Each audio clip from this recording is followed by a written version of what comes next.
Hi there, this is Rupinder Kaur in front of you and today I will let you know the basic part of the English that is tenses. अब हमारे पास किसी भी competition को जब भी हमने start करना हो तो हमारे को एक चीज का हमेशा पता होना चाहिए, टेंसेस.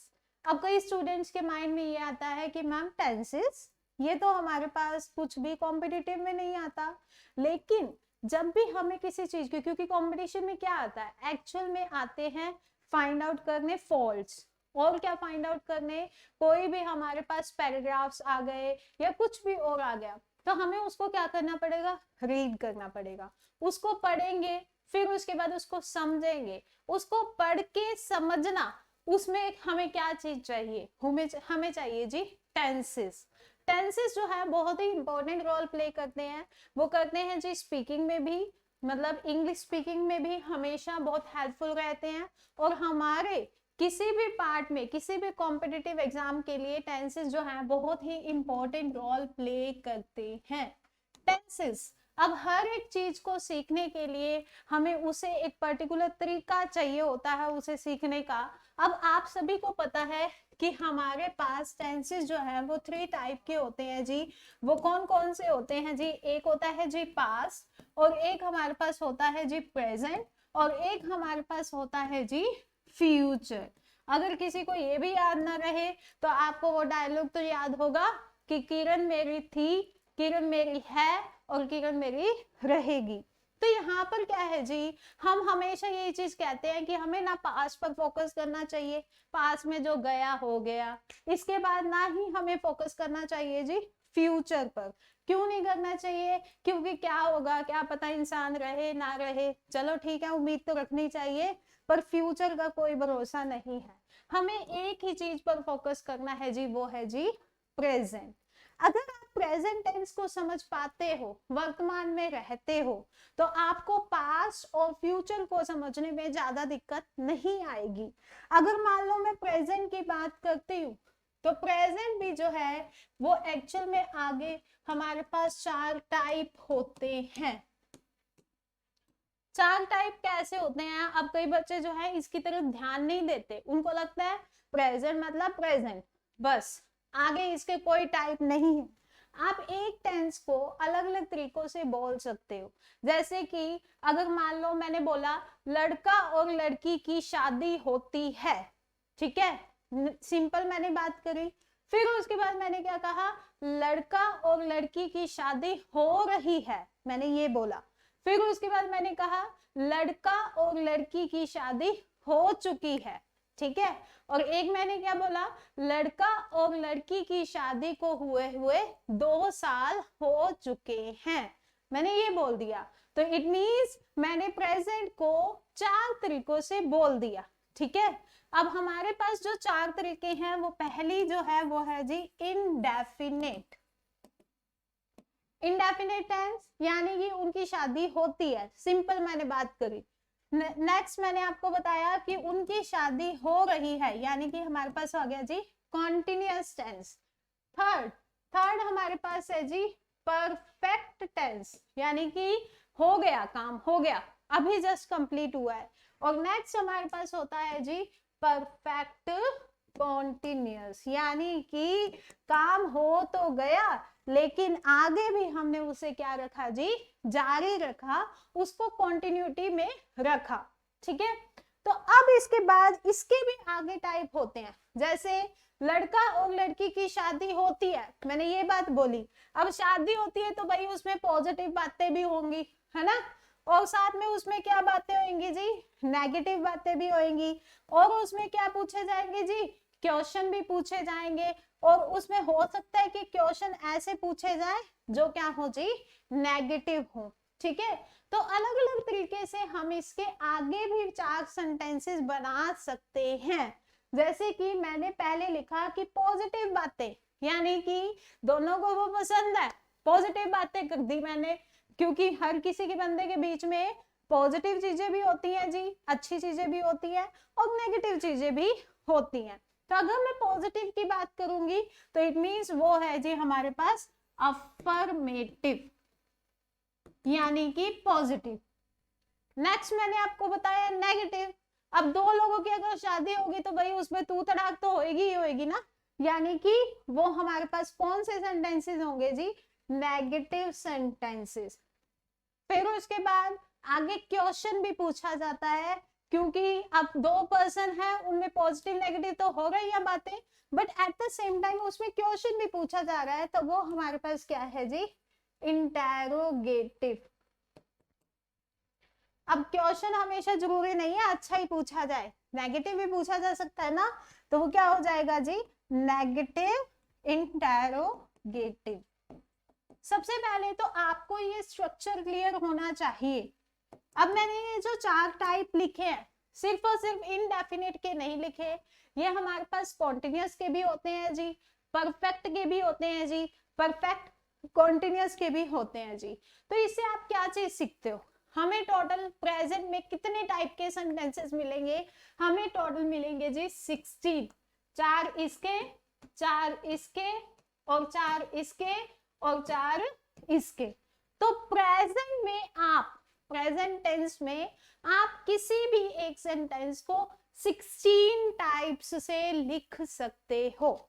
ये था हमारे पास प्रेजेंट टेंस। इसी तरीके से पास्ट टेंस, पास्ट में भी यही चीजें होती हैं और कुछ भी अलग नहीं है, उसमें भी indefinite, continuous, perfect, perfect continuous, उसमें भी हम किसी चीज को कितने टाइप से लिख सकते हैं जी, 16 टाइप से हम सेंटेंसेस बना सकते हैं। और इसी तरीके से अगर मैं फ्यूचर टेंस की बात करूं तो उसमें भी हम कितने टाइप से लिख सकते हैं जी, 16 टाइप से लिख सकते हैं। जैसे हमारे पास प्रेजेंट का स्ट्रक्चर है वही पास्ट का स्ट्रक्चर है और वही हमारे पास फ्यूचर का स्ट्रक्चर है।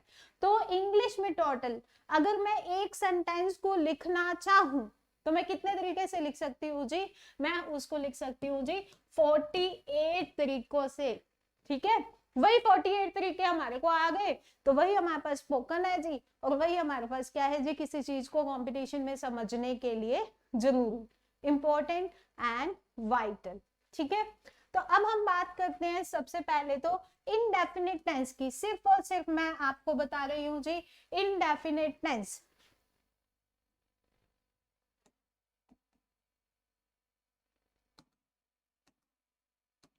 इनडेफिनिट टेंस प्रेजेंट में ही चलेंगे हम, अभी हम कोई पास्ट में नहीं जा रहे, कोई हम फ्यूचर में नहीं जा रहे। प्रेजेंट, प्रेजेंट का इनडेफिनिट पार्ट, उसमें मैंने आपको सिखाया जी पॉजिटिव, नेगेटिव, इंटेरोगेटिव और नेगेटिव इंटेरोगेटिव, ये चार चीजें सिखाई। अब मैंने अगर मान लो सिंपल एक सेंटेंस लिखा, ही राइट्स इन पेंसिल, सिंपल मैंने ये लिखा, तो क्या मुझे सिंपल स्ट्रक्चर की तरफ ध्यान देना पड़ेगा? स्ट्रक्चर के लिए मुझे सबसे पहले कौन सी चीज सीखनी पड़ेगी? मुझे सीखना पड़ेगा जी सब्जेक्ट। ये है हमारे पास सब्जेक्ट, ये हमारे पास क्या है जी, मेन वर्ब, और ये हमारे पास क्या है जी, ऑब्जेक्ट। तो आप यहाँ पे क्या चीज देख पा रहे हो? आप यहाँ पे देख रहे हो कि हमारे को सब्जेक्ट पता लगना चाहिए सबसे पहले तो, क्योंकि सब्जेक्ट इंपॉर्टेंट है, काम करने वाला। और दूसरा हमारे लिए जरूरी है जी मेन वर्ब, यानी कि जिस भी एक्शन को किया जा रहा है। अब मेन वर्ब से पहले हेल्पिंग वर्ब भी आती है, और एक और चीज इसमें जो है वो क्या है जी, ऑब्जेक्ट। ठीक है, तो इस चीज को समझते हैं। सबसे पहले हमें बचपन से सिखाया जाता है जी सब्जेक्ट क्या है, सब्जेक्ट हमारे पास है कर्ता, काम को करने वाला, हमेशा ये सिखाया जाता है। लेकिन जब भी आपने सब्जेक्ट को फाइंड आउट करना है तो आपने अपने आप से एक ही क्वेश्चन पुट करना है, और वो करना है जी हु। जब भी आपको इसका आंसर मिल जाए, चाहे सेंटेंस के स्टार्टिंग में मिल जाए, क्योंकि इंग्लिश भी भाई हमारी तरह नहीं रही, पहले वाले बच्चों की तरह, पहले वाले लोगों की तरह नहीं रही, वो भी क्या हो चुकी है, एडवांस हो चुकी है जी, एडवांस। और उसमें कैसे पता लगेगा कि एडवांस इंग्लिश है या फिर नॉर्मल इंग्लिश है, वो हमें पता लगेगा सब्जेक्ट या ऑब्जेक्ट से। ठीक है, सब्जेक्ट और ऑब्जेक्ट में फेरबदल कर देते हैं जी, यानी सब्जेक्ट उठा के, क्योंकि हमें शुरू से सिखाया जाता है पहले आएगा सब्जेक्ट, फिर आएगा वर्ब, फिर आएगी जी ऑब्जेक्ट। लेकिन सब्जेक्ट किसी भी सेंटेंस में जरूरी नहीं है हमेशा सब्जेक्ट आए ही आए, हो सकता है किसी में ना भी आए, हो सकता है किसी में सब्जेक्ट 2 हो, 3 हो, 5 हो, 10 हो, हमें क्या पता, हम कैसे फाइंड आउट करेंगे। इसी तरीके से अगर मान लो मैं ऑब्जेक्ट बताऊं, तो ऑब्जेक्ट को फाइंड आउट करने के लिए हमें अपने आप से 3 क्वेश्चन पूछने हैं, that is what, where, who. ये है जी हमारे पास 3 क्वेश्चन। ये क्यों बताए, क्योंकि एक सेंटेंस में अगर मान लो सब्जेक्ट 2 से ज्यादा है तो भी हमें पता लग जाएगा हु से, और अगर ऑब्जेक्ट 2 से ज्यादा है तो हमें इनका आंसर मिल जाएगा। ठीक है जी। तो सब्जेक्ट और ऑब्जेक्ट को फाइंड आउट करने के लिए ये हमारे पास तरीका है। ठीक है। अब जैसे अगर मान लो मैं बात करूं कुछ एक सेंटेंसेस की, जरूरी नहीं है किसी में हमेशा सब्जेक्ट हो, किसी में हमेशा ऑब्जेक्ट हो। जैसे अगर मान लो मैंने आपको कहा डू दैट, ये सेंटेंस लिख दिया मैंने, तो इसमें मैंने कहा कि वह करो, सिंपल बोला। क्या मैंने यहाँ पर ये मेंशन किया कि कौन कर रहा है जी काम को, नहीं किया ना मेंशन। तो इसमें इस टाइप के सेंटेंस में हमारे पास सब्जेक्ट है ही नहीं। फिर उसके बाद अगर मान लो मैंने यहाँ पर ऑब्जेक्ट फाइंड आउट करना है, ऑब्जेक्ट के लिए मैंने लगाना है व्हाट, वेयर, हुम। मैंने सिंपल लिखा डू दैट। क्या मैंने ये बताया कि क्या काम हो रहा है, नहीं। क्या मैंने बताया कि यहाँ पर कहाँ काम हो रहा है, नहीं। हुम बताया मैंने कि किसको मैंने काम करने के लिए कहा, नहीं। तो इस टाइप के सेंटेंस में ना तो सब्जेक्ट है ना ही ऑब्जेक्ट है। कितना सरप्राइजिंग है ना ये। क्यों है, क्योंकि हम हमेशा यही सोचते हैं हर एक सेंटेंस में सब्जेक्ट मिलना ही मिलना है, ऑब्जेक्ट मिलना ही मिलना है, बट एक्चुअल में ऐसा नहीं होता। अब यही अगर मान लो मैं पिछले सेंटेंस की बात करूं, पिछला मैंने क्या लिखा था, ही राइट्स इन पेंसिल। यहाँ पर मैंने इसके नीचे लिखा सब्जेक्ट। वो क्यों लिखा, क्योंकि मैंने अपने आप से क्वेश्चन पूछा हु राइट्स इन पेंसिल, कौन पेंसिल से लिखता है जी, ही। हु लिखा ना, हु से आंसर मिला मुझे ही, तो ये हमारे पास क्या बन गया, सब्जेक्ट। इसी तरीके से अगर मान लो मैंने अपने आप से क्वेश्चन पूछा व्हाट, वेयर, हुम, कि वह किससे लिखता है, किससे लिखता है जी, हमें आंसर मिल गया जी ऑब्जेक्ट से। ठीक है। तो ये हमारे पास ये है ऑब्जेक्ट, आ गया जी पेंसिल। फिर उसके बाद हम बात करते हैं वर्ब की। वर्ब हमारे पास होती है जी 2 तरीके की। वो कौन कौन से तरीके हैं जी हमारे पास, एक है जी हमारे पास हेल्पिंग वर्ब, और एक है जी हमारे पास मेन वर्ब। हम मेन वर्ब तो आप सभी को पता ही है कि हमारे पास जो मेन एक्शन हो, चलना, पीना, खाना, सोना, रोना, धोना, हर एक चीज हमारे पास क्या है जी, मेन वर्ब। अगर ये भी याद ना हो तो आपने ये ध्यान देना है, जिसकी क्या बने जी, 3 फॉर्म ऑफ वर्ब्स बन रही हैं, वो हमारे पास क्या है जी, मेन वर्ब। इसी तरीके से अगर मैं हेल्पिंग वर्ब की बात करूं, इसका क्या काम है, ये क्यों आई, इसके बिना क्या सकता नहीं था हमारा, चल सकता था, सिंपल वर्ब की 3rd form, 2nd form, 1st form लगा देते। लेकिन इसका काम क्या है, ये हमें बताती है कि टेंस कौन सा है। अगर मान लो मैंने लगा दिया हैज, आगे आप सीखोगे बच्चे, हैज लगा दिया तो आपके दिमाग में सीधा फटाफट आएगा प्रेजेंट टेंस। मैंने अगर लगा दिया इज, तो अभी आपके दिमाग में क्या आएगा जी, प्रेजेंट टेंस। इसी तरीके से अगर मान लो मैंने लगा दिया जी वॉज, तो ये हमारे पास कौन सा टेंस है जी, ये हमारे पास है जी पास्ट टेंस। डजंट मैटर कि आगे क्या है, आगे कौन सा टाइप है, सिर्फ हमें इसको देखते ही पता लग रहा है कि टेंस कौन सा होगा।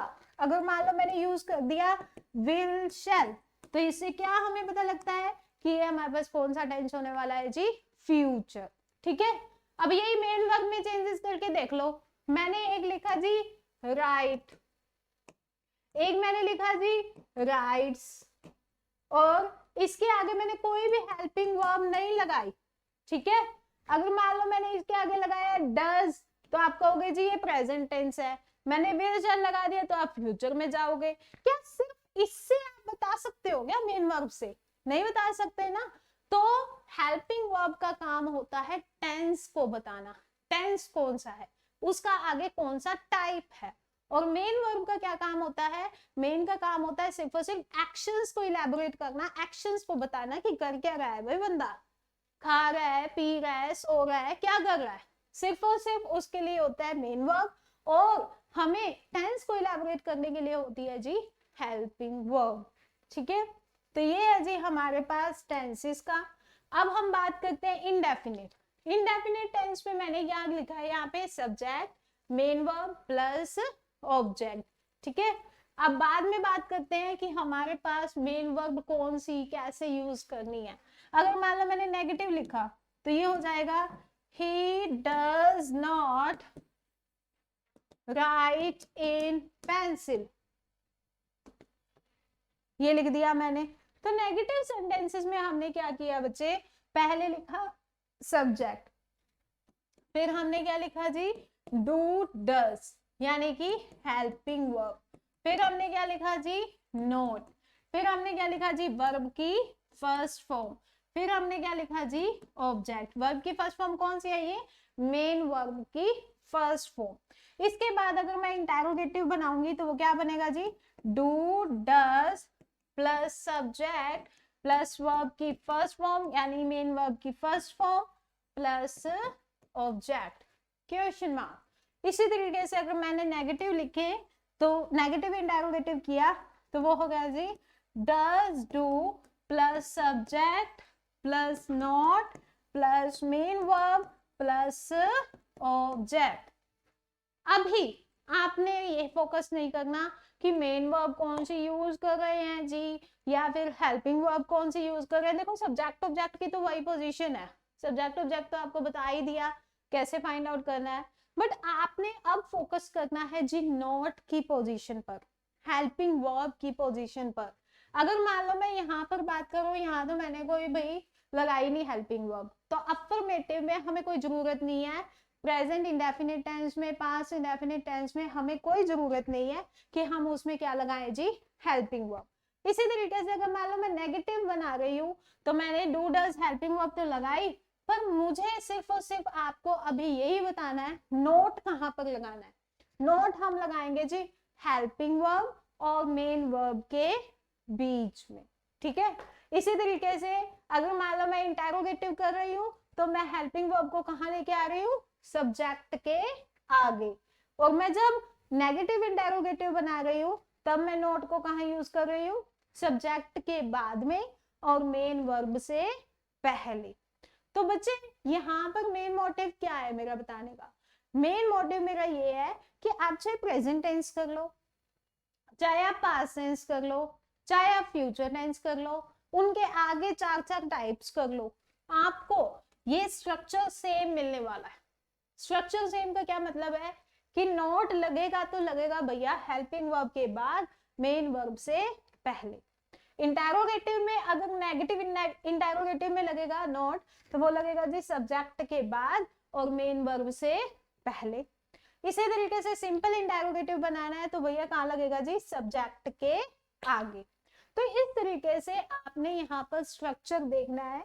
अब हमने मेन चीज स्ट्रक्चर आपको पता लग गया कि ये स्ट्रक्चर है हमारा। अब आपने मेन फोकस करना है जी हेल्पिंग वर्ब की तरफ। प्रेजेंट इंडेफिनिट टेंस में बच्चे हमने हेल्पिंग वर्ब कौन सी यूज की, पॉजिटिव में। पॉजिटिव में हमने हेल्पिंग वर्ब कोई यूज नहीं की, हमने सिंपल क्या किया, वर्ब की फर्स्ट फॉर्म, उसके साथ हमने क्या यूज किया, एस या ईएस।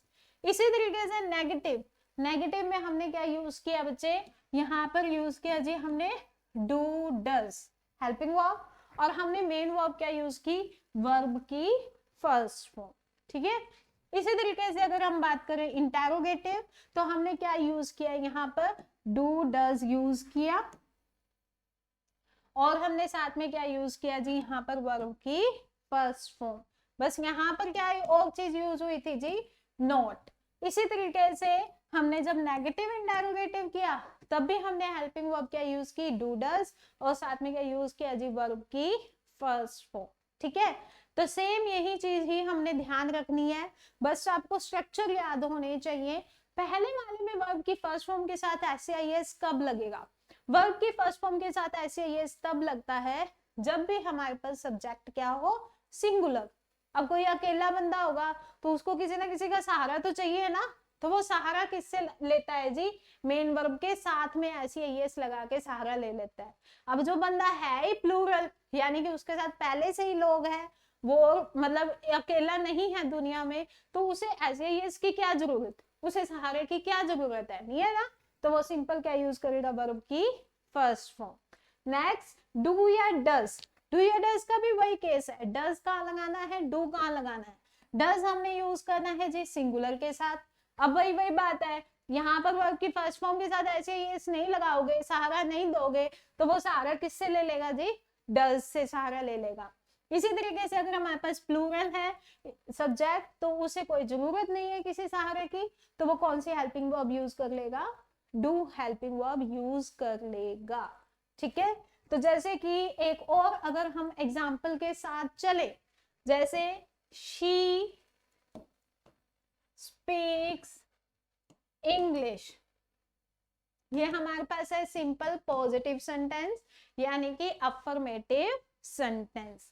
इसी तरीके से अगर मान लो मुझे नेगेटिव बनाना है तो क्या बनेगा, she does not speak English. इसी तरीके से अगर हम इंटरोगेटिव बनाएंगे तो वो क्या बनेगा, डज शी स्पीक इंग्लिश। जब नेगेटिव इंटरोगेटिव बनाना है तो क्या बनेगा, does she not speak English. अब इस डज के साथ में अगर आपने नॉट लगाना भी है तो आप इसको लगा सकते हो डजंट, इस तरीके से भी बोल सकते हो डजंट शी स्पीक इंग्लिश।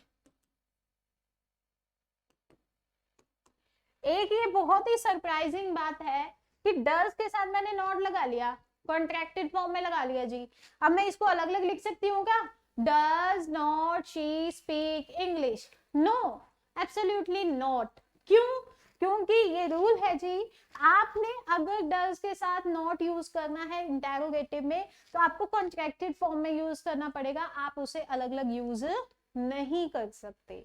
ठीक है, तो आपने बोला है डजंट शी स्पीक इंग्लिश, ये है हमारे पास इंडेफिनिट टेंस प्रेजेंट का। तो अब आपका एक टास्क है, आप खुद ही प्रैक्टिस कर सकते हैं। जैसे कि अगर मान लो मैंने सब्जेक्ट दे दिया दे और मैंने वर्ब दे दी जी लाफ, और यही अगर मान लो मैंने यहाँ पर ऑब्जेक्ट दे दिया जी दैट इज जोक, तो आप इसके positive, negative, interrogative, negative interrogative sentences को खुद बिल्ड अप कर सकते हैं और प्रैक्टिस कर सकते हैं। सिमिलरली आप अलग अलग यूज कीजिए सेंटेंसेस, अलग अलग सब्जेक्ट लीजिए, वर्ब लीजिए, ऑब्जेक्ट लीजिए और प्रेजेंट इंडेफिनिट टेंस को कंटिन्यू कीजिए, उसकी प्रैक्टिस कीजिए। So for more information follow English with Dhruv. Thank you.